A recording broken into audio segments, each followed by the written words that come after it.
menyelesaikan tugas akhir dari Bu kita, yaitu membuat cerita inspiratif.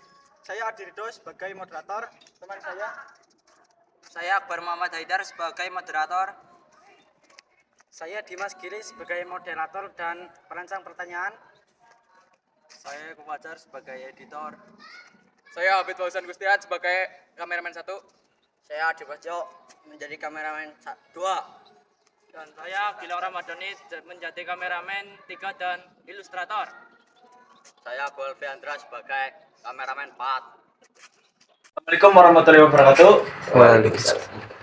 Sekarang kita bersama seorang guru dari SDN 2 Wonoharjo yang bernama Pak Taufik Al Hasan.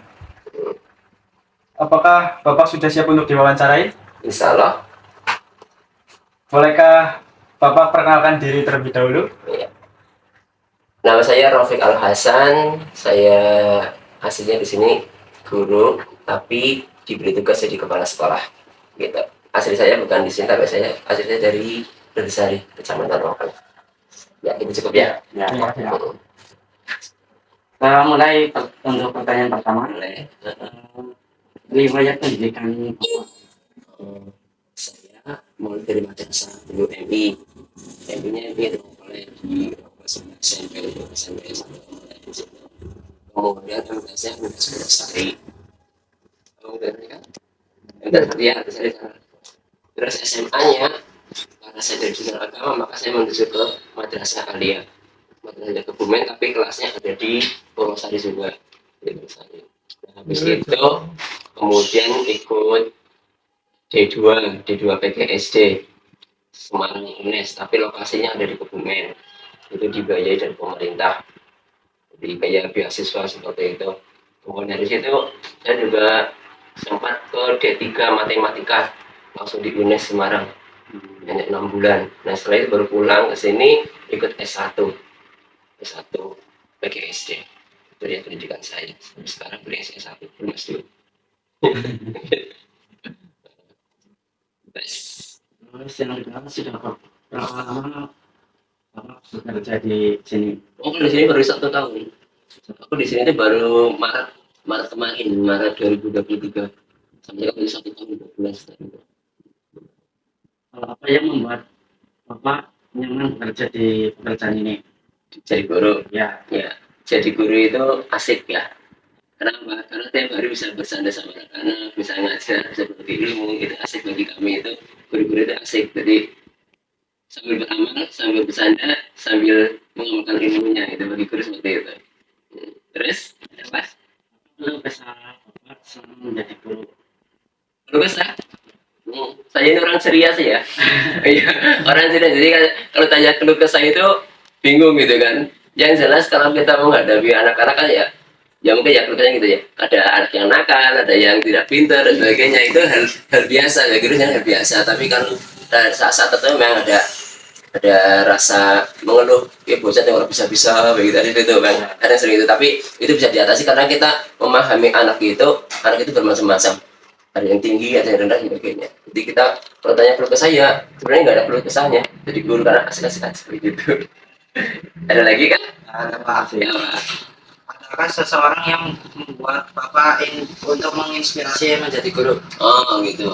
Ya awal mula aku lulus SMA itu aku sama sekali nggak pengen jadi guru.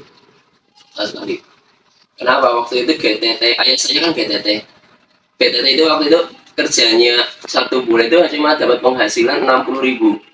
1 bulan 60.000. Sementara aku kerja di Batu saja 1 minggu sudah 30.000. 1 bulan sudah 20.000 gitu kan lebih. Jadi kalau misalnya jadi GTT itu sangat-sangat rendah gitu kan. Tetapi setelah 1 tahun aku kerja di Batu, kemudian bapak saya ngomong, Fik, itu bocah orang sing mulang gitu ya. Karena ditinggali gurunya pada pindah. Anak nggak ada yang ngajar, itu kasihan. Akhirnya saya jadi tertarik, oh ya melas anak-anak gitu kan. Aku harus ngomong ilmuku, akhirnya aku masuk ke jadi guru. Dan setelah itu aku menjadi guru tahun 1994 itu saya menjadi guru. Walaupun nggak teteh, gaji kecil waktu itu kecil hanya 30-an ribu gitu kan, di sekolahan 30.000 ya, tapi ya alhamdulillah dinikmati aja gitu. Ya Pak. Iya gitu ya kan. Apakah cita-cita Bapak sebelum menjadi guru Pak? Oh dulu cita aku menjadi pecatur nasional. Iya, iya main catur. Iya, karena aku dari kecil itu udah bisa catur. Catur dan tingkat SMP aku juga sudah juara satu tingkat kabupaten. Sehingga emang inspirasi aku jadi pengen jadi tukang catur nasional. Tapi gagal. Nggak jadi, setelah itu terkabur menjadi guru, tutup kubur aja, jadi guru aja. Lagi Pak, apa profesi Bapak sebelum menjadi guru? Tukang batu. Iya, tukang batu, tukang lirik batu, jadi tukang ngebor. Batu di Letusari itu kan tinggi gunung sih batu. Dibor tiap hari, dibor terus pakai cibukan itu. Udah, seperti itu tukang.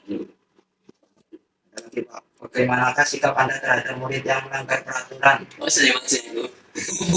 Ya kan orang-orang yang nggak bisa ya. Ada anak yang suka usil gitu kan, suka melanggar peraturan. Tapi kita mau mendekati ini. Itu adalah proses bagi kami ya. Itu proses. Ada anak yang ingin diperhatikan, gitu ya. Ketika diperhatikan maka kita perhatikan dengan cara yang berbeda. Kalau mereka ini dengan cara melanggar maka kita dekati aja. Itu seperti itu. Jadi di sini nggak ada sistem kayak menghukum harus ini itu sangat. Jadi sistem hukuman itu tidak akan menjadikan anak itu patuh, tidak. Tapi dia nanti akan dendam gitu ya. Akan kalau dendam tumpuk gitu akhirnya di meledak nih susah.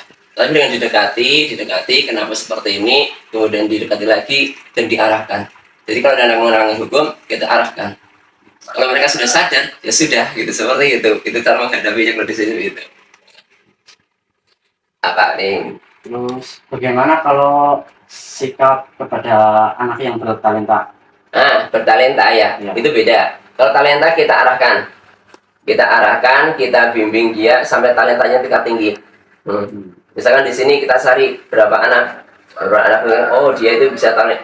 Karena nggak mesti ya, ada anak yang mungkin pintar di matematika, tapi dia nggak bisa yang lainnya. Ada juga nggak ada yang pintar, tapi dia bisa di lainnya. Jadi kita arahkan sesuai dengan bakat minat anak itu. Kayak tadi kelas 5, kita lihat dari awal kelas 5 itu lemah di bidang pendidikan, di bidang cara berpikirnya. Tapi mereka punya talenta lain, yaitu ebek, nari dan sebagainya. Ya kita arahkan ke arah itu. Nah kalau yang pintar-pintar memang suruh ikut OSN dan sebagainya. Dan semua siswa itu punya talenta sendiri-sendiri. Itu aslinya di situ. Jadi kalau guru sekarang itu mempelajari gitu. Jadi kalau ada anak, ada yang seperti ini misalnya sendiri, pasti punya talenta sendiri. Dan itu yang dikembangkan, dimanfaatkan, nanti dia akan berkembang dengan sendirinya setelah dia itu lulus dari SMA atau SMA akan berkembang dengan sendirinya. Jadi guru. Selama menjadi guru, pengalaman apa yang bisa menginspirasi untuk orang lain? Atau adakah cerita yang menyentuh? Oh gitu. Iya, jadi guru ya, dari awal sampai akhir itu yang jelas kita punya prinsip. Dulu waktu saya masih sama orang tua itu dikasih tahu, Fik, apapun tugasmu lakukan dengan ikhlas, seperti itu. Nanti rezeki akan datang dengan sendirinya. Itu ya. Itu tak pegang terus itu kata itu. Jadi lakukan tugasmu dengan ikhlas, apapun itu, nanti rezeki akan datang dengan sendirinya. Nah, akhirnya aku gitu. Ketika jadi GTT, ikuti aja GTT 9 tahun dengan gaji hanya 100.000, 120.000, paling tinggi itu yang 200.000. Tapi ikuti aja, ternyata apa? Disuruh sekolah. Padahal secara nalar saya nggak mungkin bisa sekolah S1.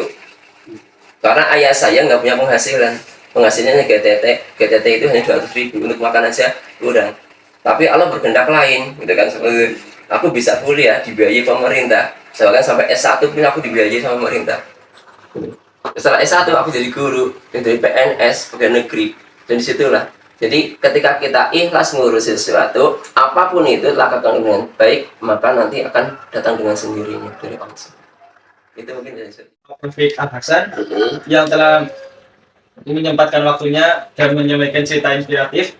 Semoga bermanfaat bagi kita semua. Sekian wawancara dari kelompok kami. Bila ada tutur kata yang salah, mohon dimaafkan. Ya. Wassalamualaikum warahmatullahi wabarakatuh. Waalaikumsalam warahmatullahi wabarakatuh.